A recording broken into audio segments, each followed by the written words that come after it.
Mike Gatting, OBE. Welcome to Wellington College Bangkok. Thank you, Chris. Great pleasure to be here. I was lucky. I had a choice. A lot of people don't have any choice at all. So I was a lucky young man. I had a choice of playing football or playing cricket as a living. I mean, there's nothing better in the world you can do. And as a young kid, you dream about playing a sport for a living. And for me, it was just an unbelievable thing.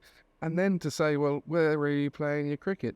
Oh, only the best cricket ground in the world. Couldn't have been any better from a lad that was in Willesden, North London, which was just a boyhood dream, and it came true. If I could, there are things when you commit yourself to a professional career, whether it be in sport or any other sort of walk of life, there is a certain amount of commitment you've got to give to things. And I think that the commitment you have to give is total. If you want to play at the highest level or want to be the very best you want to be, and people suffer, and it's generally your family.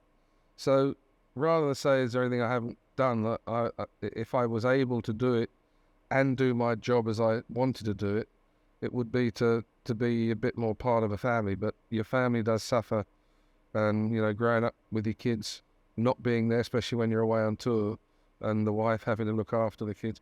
So I'd say more than anything, it was about the sacrifices you had to make, and it was sadly with your children and your wife. But that is a job sometimes, sadly.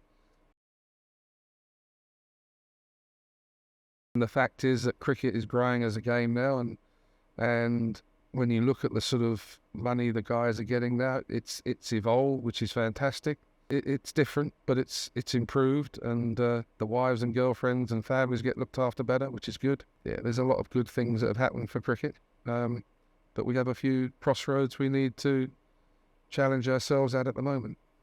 Yeah, well, modern cricket has really changed a great deal in some ways, hasn't it? And you mentioned the money. Sam Curran, he's one of ours. He's Wellington, highest paid professional in the IPL, I think, possibly. He was for this year. He got 1.5 million. Yeah, I mean, Harry Brook was not so far behind him, and the money sort of comes up and down depending on how well you're playing at the time and how valuable they think you are. And Sam was having a great time with the bat and ball, and he became one of the highest paid players in the IPL. As I say, that's been fantastic, and the IPL and T20 has made cricket more visible around the world, which has been fantastic, and it's given a new viewing patronage by the kids and the families that come along and watch it, whereas before it was a bit sort of staid, middle-aged, older men watching cricket, and we've got a more vibrant game with a different sort of audience. So I see the wives and girlfriends coming down for a glass of wine and having a bit of fun, and just knowing it's not going to last too long. So it's been a very, very good sort of innovation for the game, and that's the one thing cricket's very good at doing. It sort of adapts very well. I think I'm looking at this as somebody involved in the school, but also as a father and a parent. And one of the challenges I have in terms of how I support my boys and then how I support the cricket team as a coach and the wider school is this expectation today, that the pressure that seems to be that if you're not specialising and outstanding at a sport by the age of 10 or 11, the sense is you miss the boat, whereas so many of our students engage in a whole wide spectrum of sports of football, basketball, table tennis, netball. They have so many opportunities at Wellington, and it's this tension between how much do we push our children, how much do we push the students to specialise, and how much do we encourage them to do a whole wide range of different sports. I would certainly go for the last comment you made there about they should always do a wide range of sports. I think it's so important for people to be able to do different sports, because you use different muscles, you have different tactics, you understand different moves, and it's enjoyable. So you're learning something all the time. Swimming, for example, is to me one of the best things that the kids can do from a young age, because it really does help the body get stronger and all the muscles get stronger in different parts. There's nothing worse, I would have thought as well, as a young kid getting told, you've got to practice cricket now, and that's all you can do, because they'll get bored.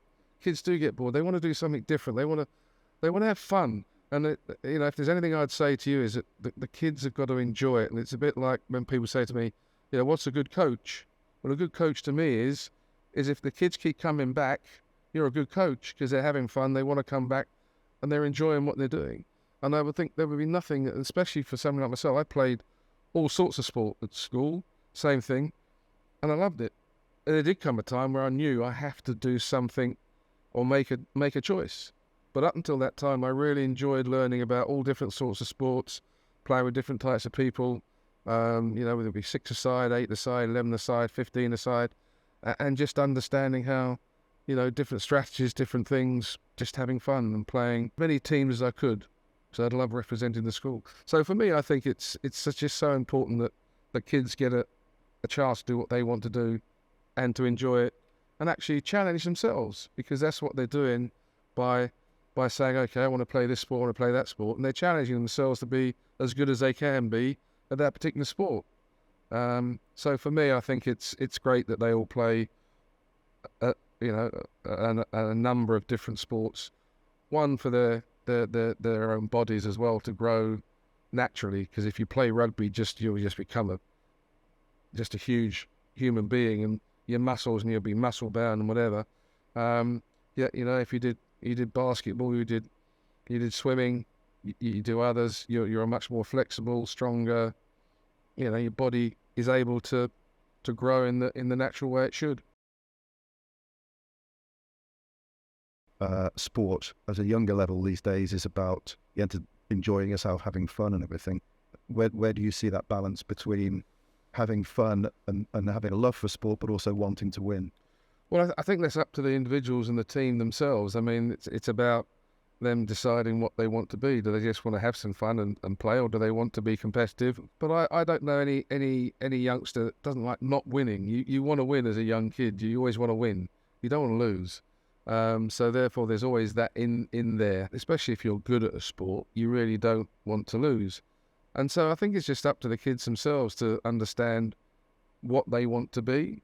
And you always have 2 or 3 guys in the group who will lead or push or try and move people. Say, look, we're not doing this well enough, and if you can help do this, and that there are guys that sort of are in there. There are the leaders, if you like, who want to do better, and they're trying to encourage guys who are just having a bit of fun to just do 1 or 2 things slightly better. Don't push them, and it's up to the coach then as well to understand that if we just get a little better at this, we can do it. But you don't say, "Oh, that's absolute crap," or you're never going to do it.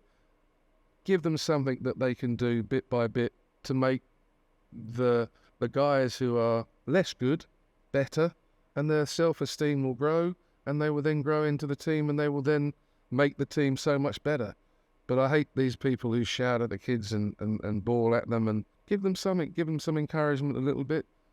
Tell them why you're doing it and why it needs to happen, and it's up to them to decide whether they want to be a part of it or not.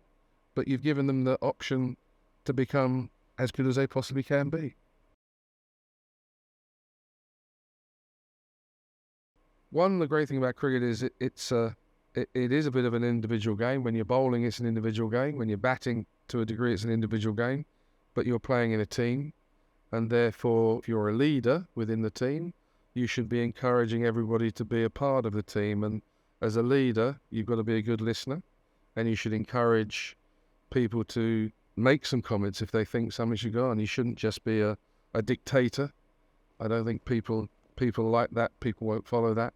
I think you have to be strong as well at times, because you do have to make the decisions, because you have to make them at that particular time, and therefore, as a person within a team, you like to have somebody who is decisive and not sort of, well, shall I do it? So you do need to have a bit of both. But I think, again, the game itself leads for individual performance. And if you play well, even if you sort of lose, it's not nice to lose. But if you perform well yourself, it gives you a bit of self-esteem, and something can be gained from it. But I think the main things, is if you're going to be a leader, you need to be honest with your players. you need to listen, and you need to encourage people to be able to go up to the captain and say, well, what about this, Skip? And if you can do that, I think you'll have a reasonably good team, and as a leader, you'll learn you have different people that are capable of doing different things. And you just have to pick the right time and the right people. And sometimes you won't. And sometimes it'll all go wrong. You have to sometimes hold your hand up and say, I might have got it wrong. So that honesty and just build up that trust within the players yourselves. So, to me, honesty, trust, enabling people to be a part of the team and contribute and feel, they're a part of the team and they can say things to the captain, to the leader.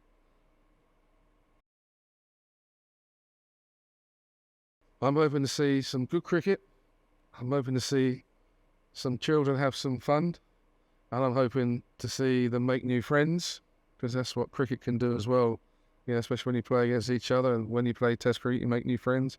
And just to really enjoy the day and as I say, learn something about themselves, learn something about their teammates, but above all, have a bit of fun.